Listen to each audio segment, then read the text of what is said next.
এই হলো বাংলার এক চিরন্তন ছবি। আমরা এসেছি মাগুরা জেলার বিনোদপুর গ্রামে।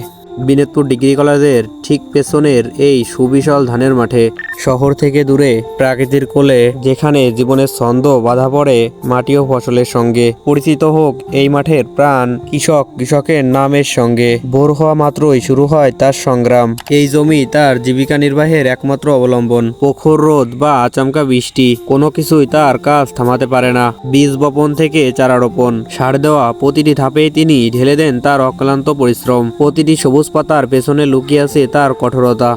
ধানের চাষ এক দীর্ঘ প্রক্রিয়া। এই মাঠে সোনালী ফসল বিক্রি করেই তিনি তার সন্তানদের পড়াশোনার খরচ যোগান, পরিবারের মুখে হাসি ফোটান। যখন সবুজ ধান বাতাসে দোলে, তখন কৃষকের মুখেও দেখা যায় এক অনাবিল হাসি। এই হাসি তার সাফল্যের প্রতিচ্ছবি। সূর্য যখন এই মাঠের দিগন্তে অস্ত যায়, তখন বোঝা যায় আমাদের প্লেটে আসা প্রতিটি ভাতের দানার পেছনে লুকিয়ে আছে এই কঠিন জীবন সংগ্রাম। মাগুরার বিনোদপুর গ্রামের এই কৃষক আমাদের শিখিয়ে দেন ধৈর্য, পরিশ্রম আর প্রকৃতির প্রতি শ্রদ্ধার গুরুত্ব।